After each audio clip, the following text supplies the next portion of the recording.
रिश्तेदारों को, हमसायों को, सबको अवेयर करो कि बहुत भयानक सिचुएशन है पूरे कंट्री में और लोग सड़कों पे मर रहे हैं। तो मास्क पहनिए और एहतियात, सब लोग प्रिकॉशंस लीजिए, घर में रहो। जो ये मतलब अब वायरस एयर में ये सस्पेंडेड है, तो जो बंद कमरे हैं उसमें ज्यादा लोग, बाहर के लोग इकट्ठे मत हो। किसी भी सिचुएशन में, कोई भी फैमिली फंक्शन हो, रिलीजियस फंक्शन हो, अपना सब लोग ख्याल रखो, बहुत सिचुएशन खराब है। तो चलो अब थोड़ा सा पढ़ लेते हैं। हम लोग डिस्कस कर रहे हैं रिएक्टिविटी ऑफ कोऑर्डिनेशन कंपाउंड्स, और उसमें हमने कल डिस्कस किया कि वैलेंस बॉन्ड थ्योरी से किस तरह हम प्रिडिक्ट कर सकते हैं कि कौन सा कॉम्प्लेक्स किस मैकेनिज्म से रिएक्ट करेगा। हालांकि ये नहीं बता पाए हम कंक्लूसिवली कि कौन सा कॉम्प्लेक्स इनर्ट होगा और कौन सा लेबाइल होगा, लेकिन बाय एंड लार्ज एक क्रूड एक आइडिया मिला कि जो हाई स्पिन कॉम्प्लेक्सेस होंगे उनको कायदे से रिएक्टिव होना चाहिए और लेबाइल होना चाहिए, और लो स्पिन कॉम्प्लेक्सेस को इनर्ट होना चाहिए। तो इस सिचुएशन को ज्यादा बेटर तरीके से ये क्वालिटेटिवली और क्वांटिटेटिवली क्रिस्टल फील्ड थ्योरी ने एक्सप्लेन किया, और वही आज हम स्टडी करने जा रहे हैं।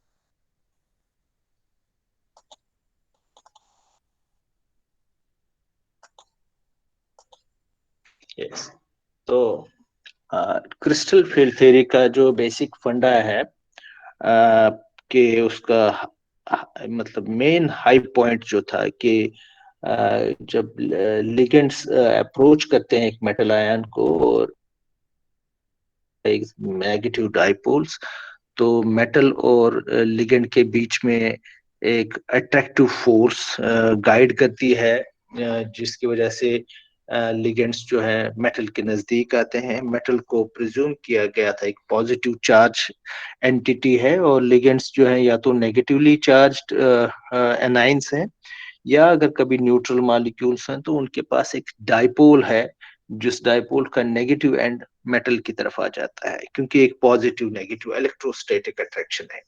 तो जो जो वो मेटल के नजदीक आते हैं, तो मेटल के इलेक्ट्रॉन्स जो डी ऑर्बिटल्स में है वो रिपल्शन फील करते हैं नेगेटिवली चार्ज लिगेंड से या नेगेटिव डाइपोल लिगेंड के साथ, और उसकी वजह से मेटल डी ऑर्बिटल्स जो है स्प्लिट होते हैं। ये फोकल पॉइंट था इसका, क्रिस्टल फील्ड थ्योरी का।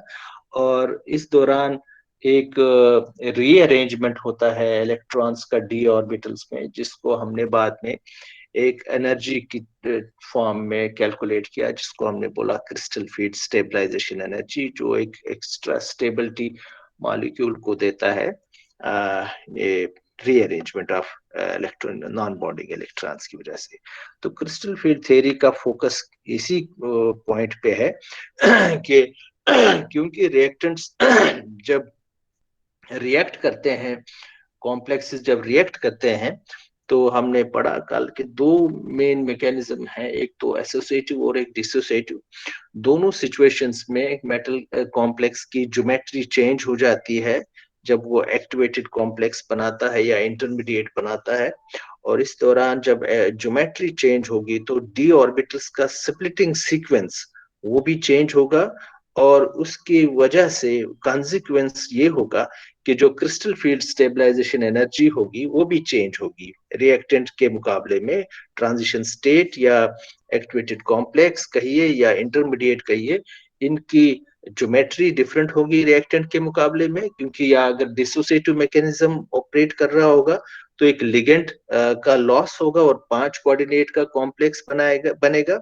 वो या तो स्क्वायर पिरामिडल हो सकता है या ट्रिगनल बाइपिरामिडल ज्योमेट्री का होगा, या फिर अगर ऑक्टाहेड्रॉन एसोसिएटिव मैकेनिज्म से ऑपरेट करेगा रिएक्शन, तो एक 7 कोऑर्डिनेटेड इंटरमीडिएट पेंटागनल बाइपिरामिडल होगा, या ऑक्टाहेड्रॉन वेज स्ट्रक्चर होगा। मतलब 7 कोऑर्डिनेट का एक ज्योमेट्री होगी जो डिफरेंट होगी ऑक्टाहेड्रॉन से। और इन दोनों सिचुएशंस में चाहे डिसोसिएटिव मैकेनिज्म ऑपरेट कर रहा हो या एसोसिएटिव मैकेनिज्म ऑपरेट कर रहा हो, दोनों सिचुएशंस में ज्योमेट्री डिफरेंट होगी, ज्योमेट्री डिफरेंट है। और इसलिए जो डी ऑर्बिटल्स का स्प्लिटिंग सीक्वेंस है वो चेंज होगा, और उसकी वजह से अपना क्रिस्टल फील्ड स्टेबलाइजेशन एनर्जी भी चेंज होगी। तो इस लॉजिक को लेते हुए क्रिस्टल फील्ड थ्योरी ये कहती है कि हमको दोनों सिचुएशंस का क्रिस्टल फील्ड स्टेबलाइजेशन एनर्जी का कंपैरिजन करना है। रिएक्टेंट में कितनी क्रिस्टल फील्ड स्टेबलाइजेशन एनर्जी थी, और एक्टिवेटेड स्टेट में या ट्रांजिशन स्टेट कहिए या इंटरमीडिएट कहिए उसमें कितनी है। अगर इस दौरान लॉस हुआ मेटल कॉम्प्लेक्स को रिएक्टेंट से एक्टिवेटेड कॉम्प्लेक्स जाने में, लॉस हुआ क्रिस्टल फील्ड स्टेबलाइजेशन में, तो वो एनर्जी बैरियर और ऊंचा होगा और वो कॉम्प्लेक्स जो है इनर्ट होगा, रिएक्टिव नहीं होगा। हाँ, और दूसरे सिचुएशन में, दूसरे ऑन द अदर हैंड, अगर एक्टिवेटेड कॉम्प्लेक्स की activation crystal field stabilization energy ज्यादा नेगेटिव है और अपना रिएक्टेंट की कम नेगेटिव है, तो इसका मतलब एक्टिवेटेड कॉम्प्लेक्स में जाने की ज्यादा टेंडेंसी होगी कॉम्प्लेक्स को, because there is gain in the crystal field stabilization energy. तो वो एक ड्राइविंग फोर्स बनेगा और कॉम्प्लेक्स जो है रिएक्टिव होगा, लेबाइल होगा। ये क्रक्स है स्टोरी का। सो यही मैं बोलने चाह रहा हूँ। Since the geometry of both reactants and intermediates are different, and therefore crystal field splitting patterns for both will differ. And as we know that the rate depends upon the activation energy of the reaction, therefore rate can be correlated with the energy of the transition state. Transition state का height energy जितना ऊंचा होगा उतना ही rate slow होगा, जितना वो energy barrier कम होगा उतना ही रिएक्शन फास्ट होगी।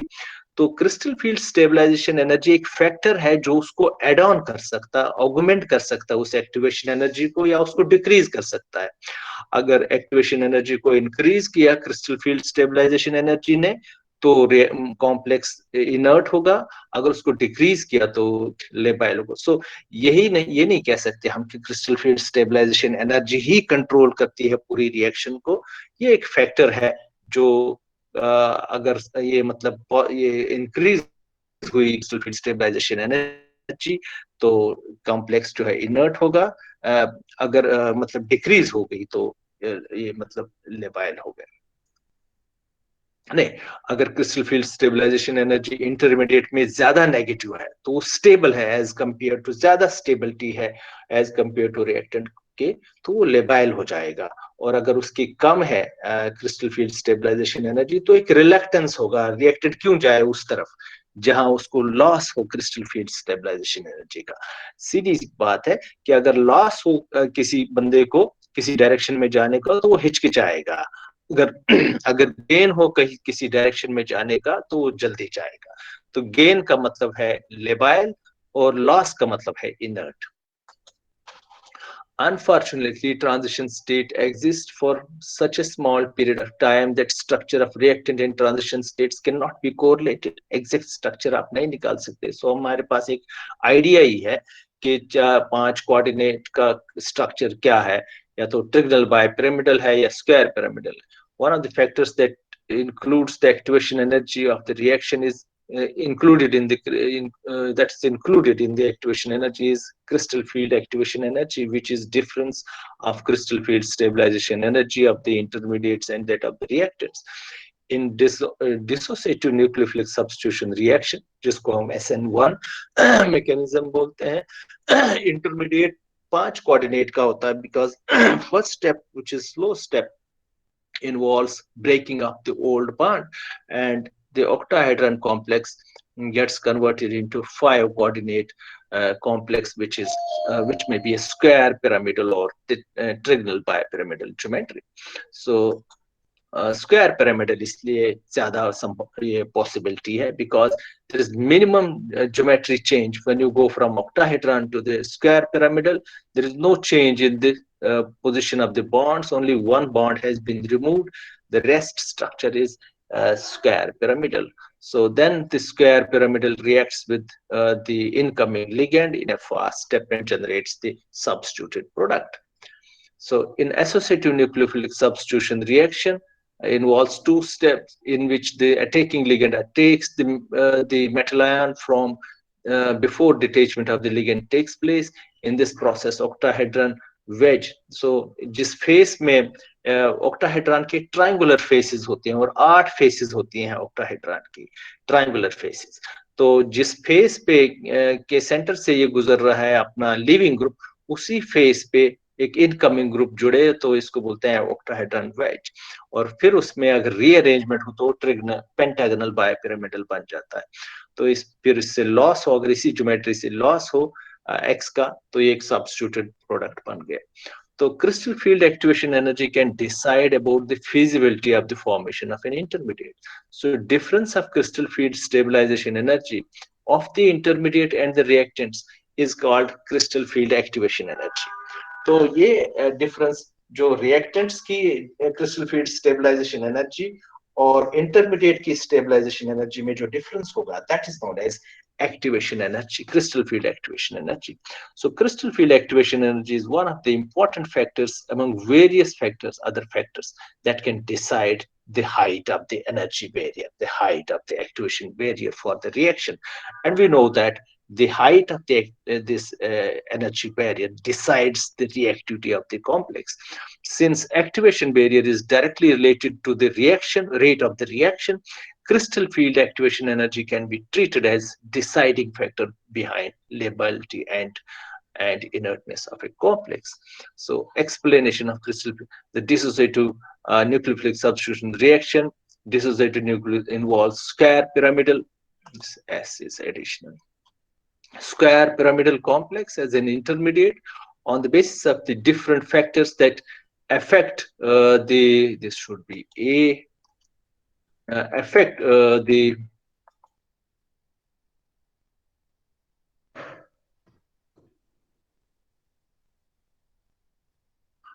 crystal field splitting energy. The formed complex may be either high spin or low spin. We know that complexes can be high spin or low spin. So crystal field activation will be will decide about the lability or inertness of the complex. More negative the value of crystal field activation energy, more will be the chances for formation of the intermediate, and therefore more labile will be the complex. So let us see the actual situation, how it develops. So this is the diagram which shows the sequence of splitting in different geometries. So at the center is octahedron. We all know that this is T2G and this is EG set, and this is minus 0.4 and this is plus 0.6 EG set.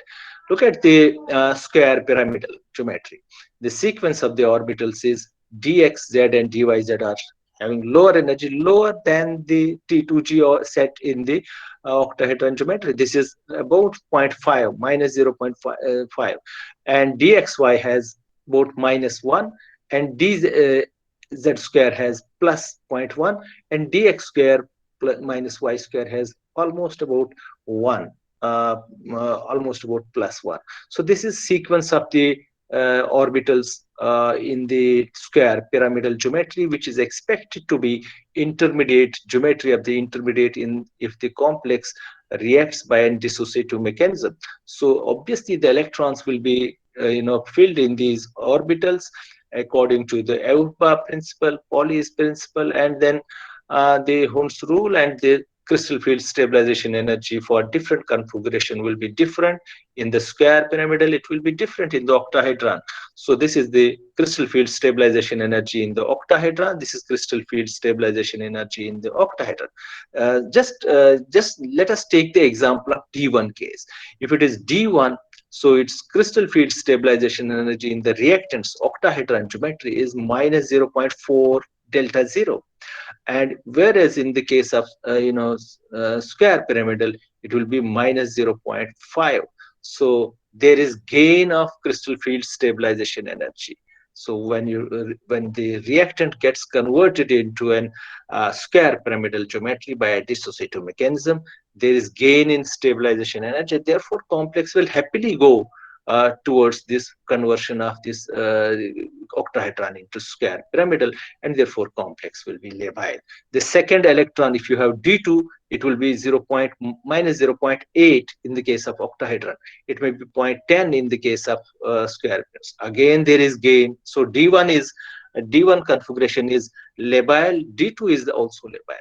So similarly, this is trigonal bipyramidal geometry. If the square pyramidal gets converted, the five coordinated geometry has this geometry, then this is the sequence, and these are the energy scales of the orbitals. Similarly, pentagonal bipyramidal, in the case of seven coordinate, this is the geometry, this is the sequence of the orbitals, and this is their energy. And square antiprism, these are tetrahedron, all configurations in one slide. The sequence of splitting in the orbitals and their relative energies. Now, this is the what I just showed for the square pyramidal. Square, the sequence of the dxz, dyz, then dxy. This is minus 1, minus 0.1. This is plus 0.1. This is plus 0.9, almost plus 1. And this is minus 0.5, about 0.5 negative. So this is energy in the square pyramidal. I have written it by hand. So this is minus 0.45. So yes, yes.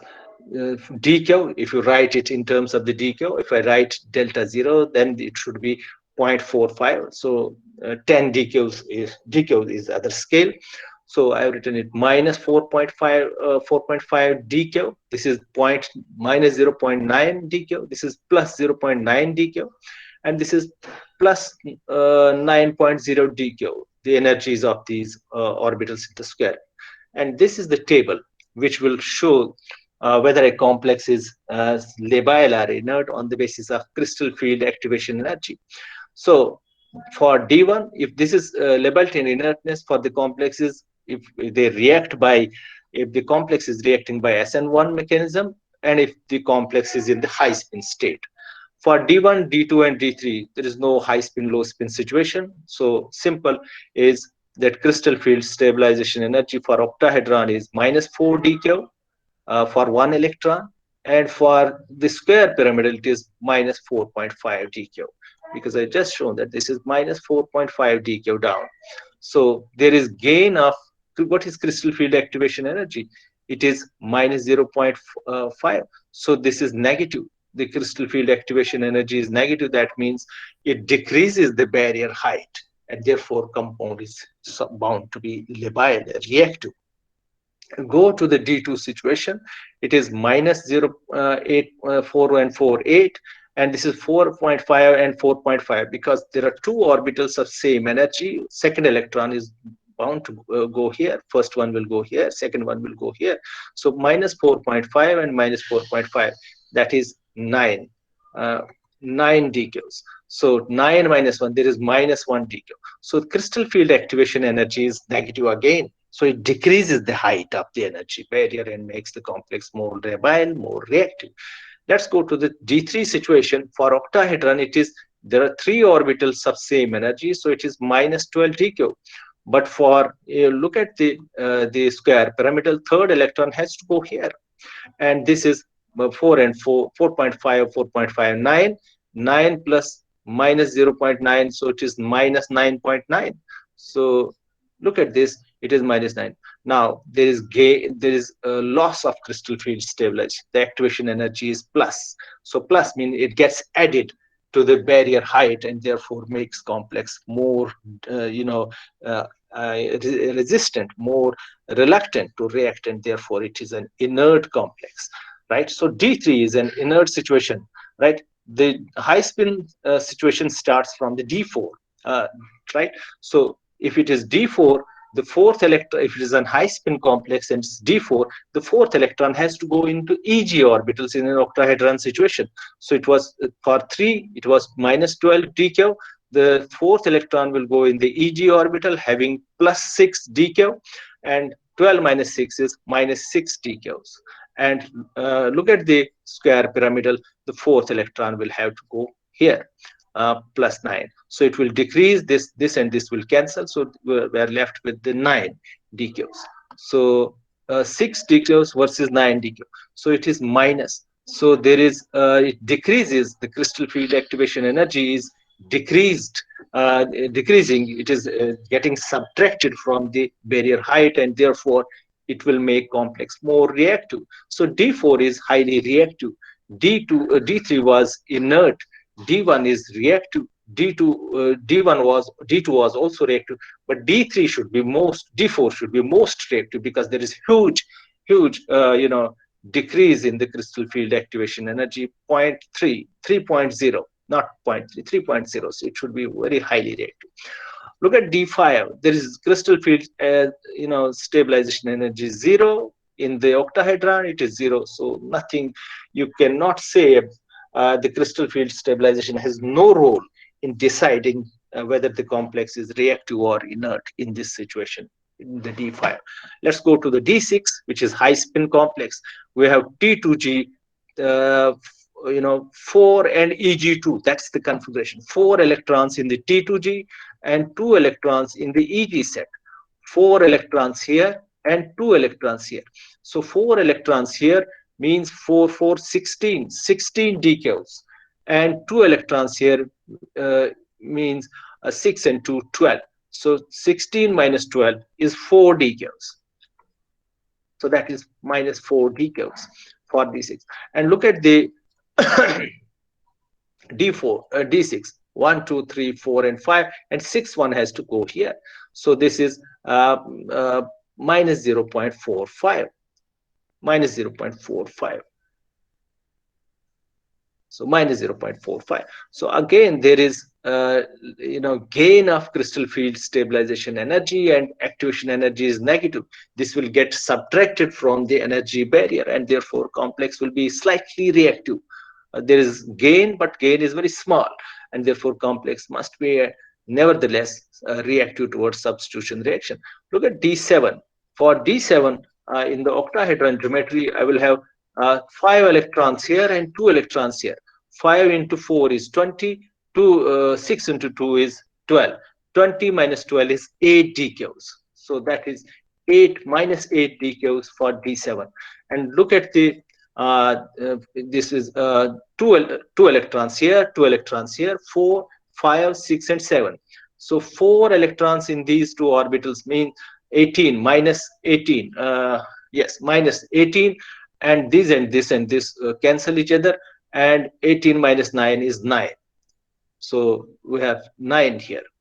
So this is minus 9. So there is gain of again minus 1. So the compound should be reactive towards substitution reaction. So it's labile, because the intermediate is more stable than the reactant. That's the crude question. Therefore, the activation energy is negative. So look at the D8 now. T2G6, EG2. So there are 6 electrons in the T2G. 6 into 4, 24. 24 and 2 in the EG. 6 into 2, 12. 24 minus 12 is minus 12.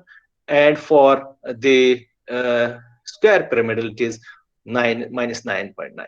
So there is a loss of 2.1. So highly inert. There is loss of stabilization energy. So activation energy gets added, gets increased by 2.1 points in the case of D8. Therefore, D8 should be highly reluctant to react. Remember, D8, D9, and D10. There is no high spin, low spin situation. So high spin, low spin situation was only from D4 to D7. And now to D9, it is minus 6 in the case of octahedron and minus 9 in the case of square pyramidal. So highly reactive, because there is again gain of minus 3 points. So the activation energy gets decreased by 3 points. So we can see that D9 and D4 should be uh, highly reactive, because in both situations the activation energy decreases by 3 points, and which are the inert, highly inert. It is D8 and D3. They are the situations when the activation energy gets this crystal field stabilization energy gets decreased by 2.1 units. So activation energy gets enhanced by 2.1 units. So these two situations are highly unreactive or inert in the if the complex is octahedron initially and it is reacting by SN1 mechanism, and complex is high spin. These are the conclusions. Now let's go to the low spin situation. So I will discuss only D4 to D7 because the rest is same. This is levelty and inertness of the complex under again SN1 reaction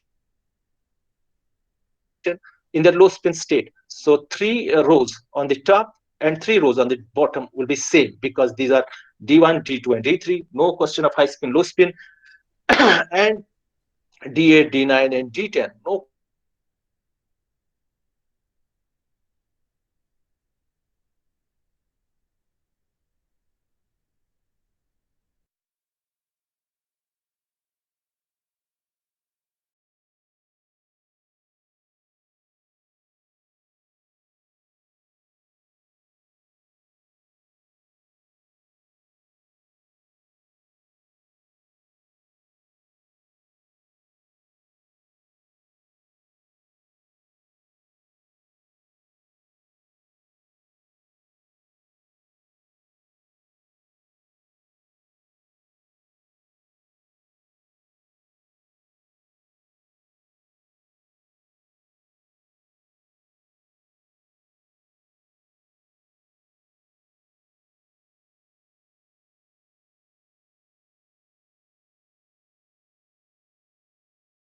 spin.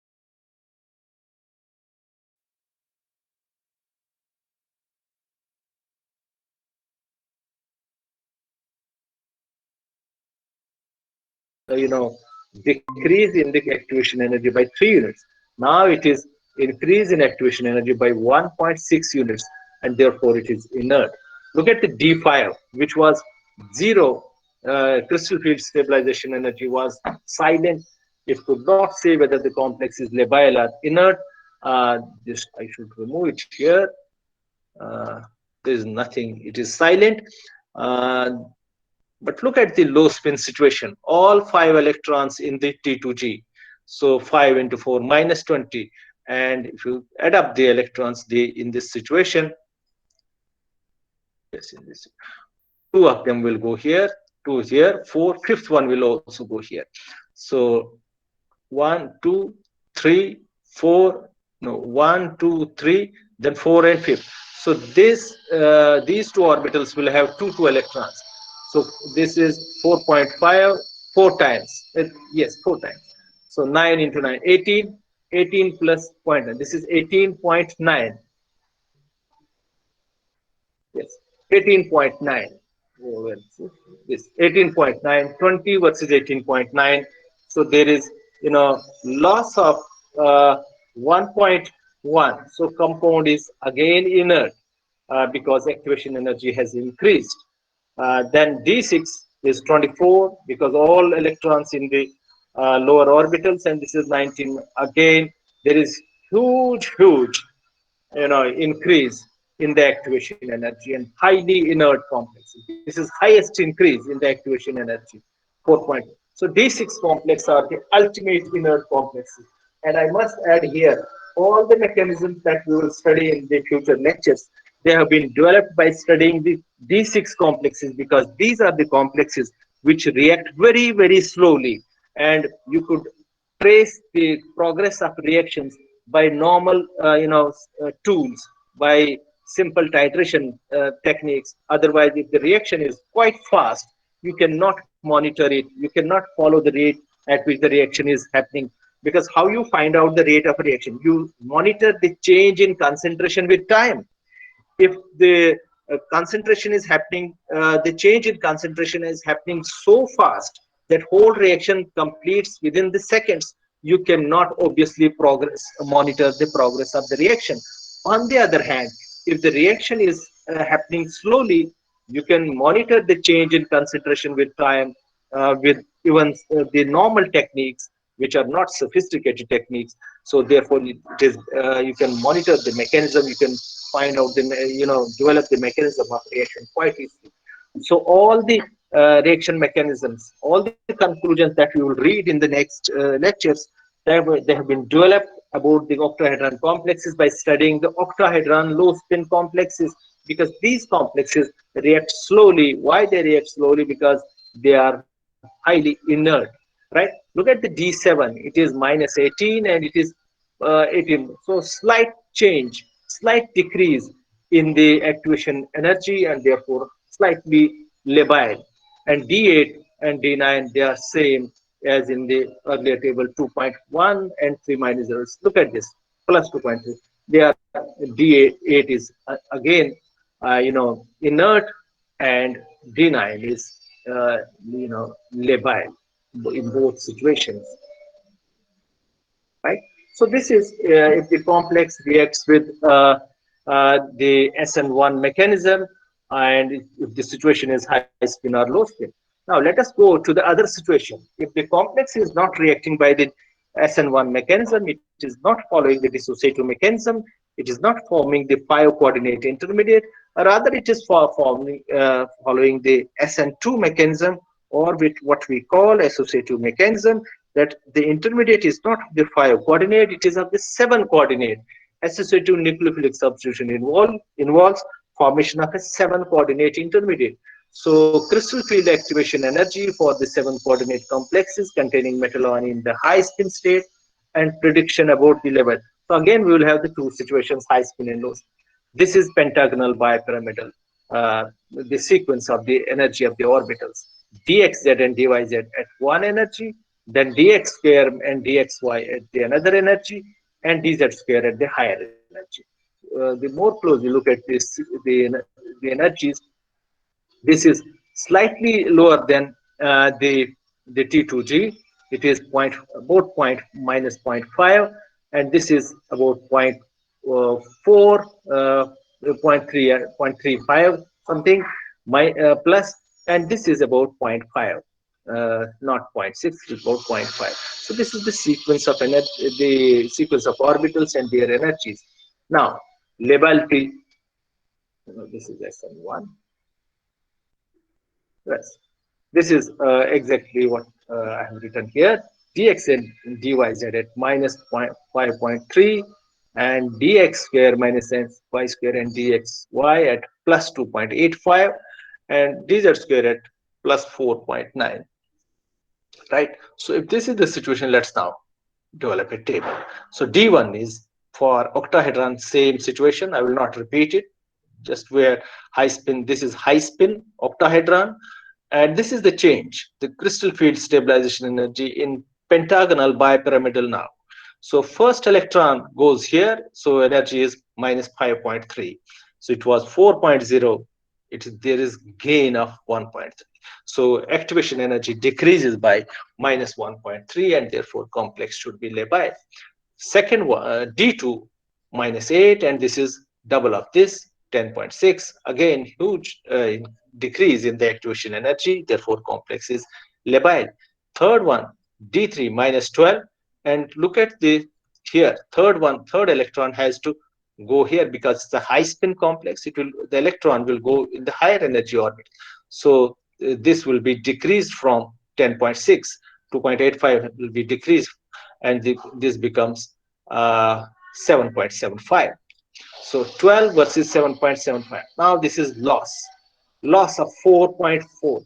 So activation energy increases by 4 units. So D3 is highly inert in the low, in the, if the complex is reacting by associative mechanism. Uh, so D3 is highly inert. So this can be also used to distinguish whether the complex, a particular complex having D3 configuration, is following a SN1 or SN2 mechanism. If the complex is reacting quite quickly, it must be following an SN1 mechanism. If it is reacting quite slowly, it must be following an SN2 mechanism, because under SN2 situation, look at the octahedron. When it was SN1, the D3 was plus, it was inert but plus 2.1, right?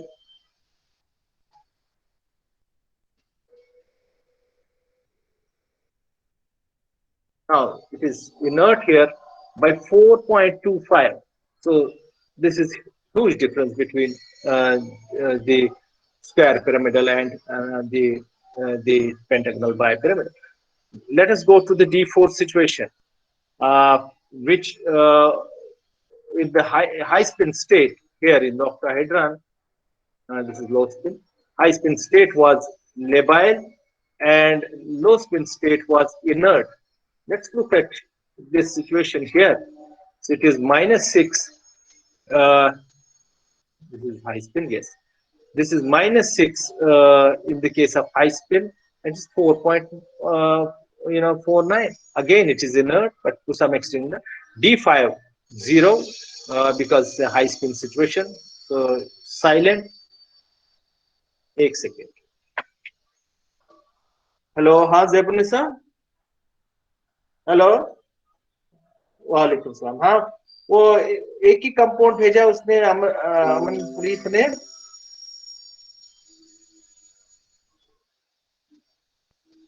Okay. इसको, इसके पास, लड़की के पास एक ही compound था फिर. Okay okay okay, ठीक है. इसका एक जो बाहर एक है ना, वो अपना है एसिटोनाइट्राइल CH3CN है ना, यही सॉल्वेंट था. ओके ओके ओके, वही ठीक है. इसमें एक साइड हाइड्रोजन लगा है इसका, ये मतलब एसिमेट्रिक यूनिट जो है, एक मेटल है. हम्म. एक मॉलिक्यूल को हाइड्रोजन लगा और एक को नहीं लगा है ना, मतलब. हाँ हाँ, ठीक है. It's okay.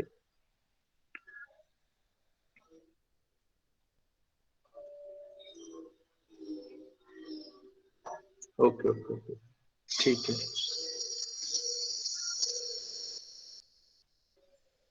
Okay okay okay. नहीं, कितने कंपाउंड है?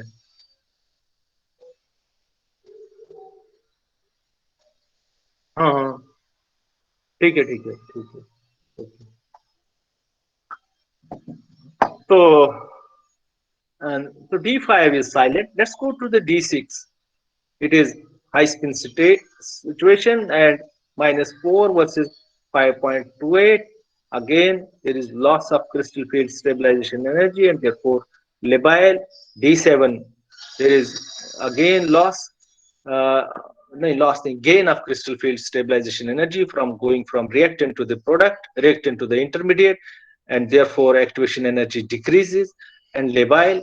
D8 is huge, loss in the crystal field stabilization and energy on going from octahedron to the intermediate, and activation energy increases. Therefore, it's inert. D9 is also inert. And the final table will be, uh, yes, the low spin situation.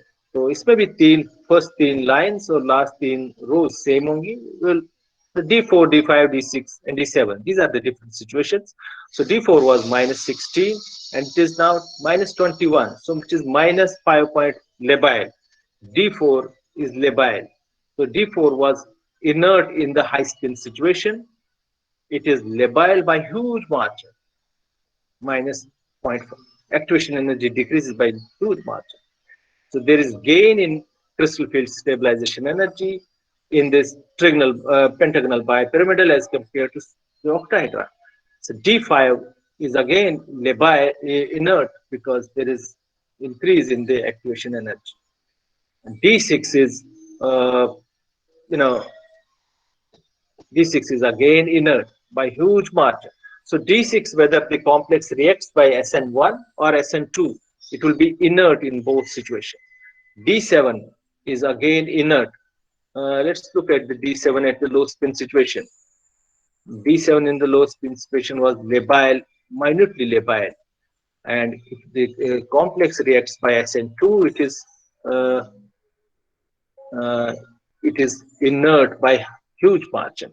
And D8 is as such, जिसमें low spin में भी था, high spin में भी 4.25 inert था, इसमें भी 4.25 inert. D9 is same. So that finishes this story today. That crystal field theory can be used to predict whether a particular complex is labile or inert, and it does better job as compared to Wallace bond theory because it can compare the mechanisms, the activation energy in the different mechanisms, and also different situations, different electronic configurations, which particular complex is reactive and which is expected to be inert. I think we should stop here today. We'll, start the next topic next time on Monday. If there are any questions, I am here. अभी